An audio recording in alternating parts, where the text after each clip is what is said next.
Notre leçon aujourd'hui, c'est sur la somme de deux vecteurs. Comment alors construire la somme de deux vecteurs? On a par exemple le vecteur AB, ou bien on peut dire une translation de vecteur AB. Autrement dit, B est l'image de A par la translation de vecteur AB, ou bien A se transforme en B. Bon, après, on a un autre vecteur, BC, qui commence par B et qui termine par C. Alors, vous avez deux vecteurs, AB et BC, qui ont un point commun B. Alors, disons que je commence par A, de A vers B, et puis de B vers C. Alors, le résultat, c'est que A se transforme en C. Alors, quelle est la somme des deux translations?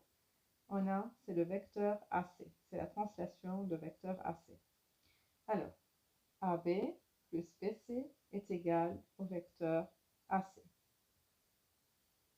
D'où ce qu'on appelle la relation de Schall. Vous avez, si on a deux vecteurs AB suivis d'un vecteur BC, alors c'est la translation de vecteur AC.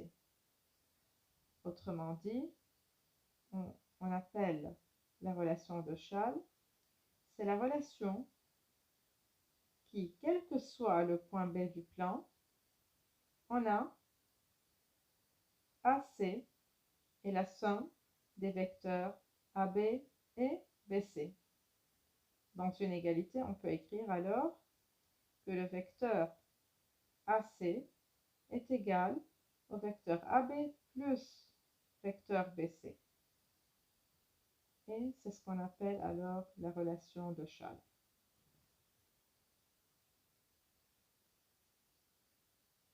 Bon, on passe maintenant à un autre exemple. Vous avez par exemple le vecteur Ln suivi du vecteur Mn. Entre ces deux vecteurs, on a le point M en commun. M qui est l'extrémité du premier vecteur et l'origine du deuxième vecteur. D'après la relation de Schall, alors, on a Ln plus Mn est égal au vecteur Ln. N'oublions pas que M est un point commun entre ces deux vecteurs, l'extrémité du premier et l'origine du deuxième vecteur. Maintenant, si j'ai deux vecteurs, AB et AC, qui ont un point commun A, mais cette fois, ce point est l'origine de ces deux vecteurs. Alors, AB et AC sont deux vecteurs qui ont l'origine A. Dans ce cas, comment on va construire la somme de deux vecteurs AB et AC?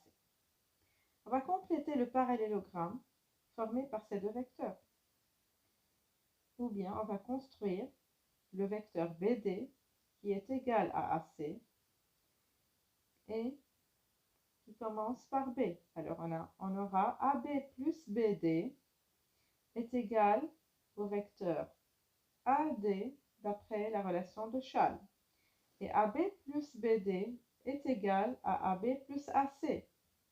Alors, on aura à la fin que AB plus AC est égal à AD. N'oublions pas que AD est la diagonale du parallélogramme ABDC. Alors, pour résumer, pour construire alors la somme de AB plus AC, on complète le parallélogramme formé par les vecteurs AB et AC. On prend la diagonale AD, aussi d'origine A, et AD sera alors la somme des vecteurs AB plus AC. Alors, AB plus AC est égal à AD. Bon. Alors, cette construction nous mène à ce qu'on appelle la règle du parallélogramme. C'est quoi la règle du parallélogramme? Si on a AB plus AC est égal à D, alors ABDC est un parallélogramme. Ça, c'est la règle directe. Réciproquement, si ABDC est un parallélogramme, alors le vecteur AD est égal à B plus AC. Maintenant, somme de deux vecteurs. Rappel, on a deux vecteurs qui ont la même direction et la même longueur et de sens contraire. On a dit qu'ils sont opposés. AB et CD dans cette figure sont opposés. Ils ont la même longueur, la même direction, mais le sens est contraire. De même pour AB et BA, ils sont opposés. Alors, si on va appliquer la relation de Schall sur la somme des vecteurs AB plus BA, on aura AB plus BA est égal à A. Et vous connaissez déjà que le vecteur AA est un vecteur nul, qui est égal à 0. Ce qui donne que AB, bien BA égale à moins AB. Somme de deux vecteurs, maintenant d'origine quelconque. Alors, on a deux vecteurs, AB et CD, mais ces deux vecteurs n'ont pas de point commun, ni l'origine ni l'extrémité. Alors, ces deux vecteurs sont formés par des points distincts. Comment alors, dans ce cas, construire la somme de ces deux vecteurs? On construit un vecteur BE qui est égal à CD.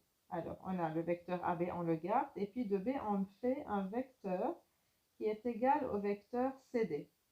Dans ce cas, pour faire AB plus CD, c'est comme si on fait AB plus BE, et qui est égal, d'après la relation de Schall, à AE. Alors, la somme de AB plus CD est égale à AE.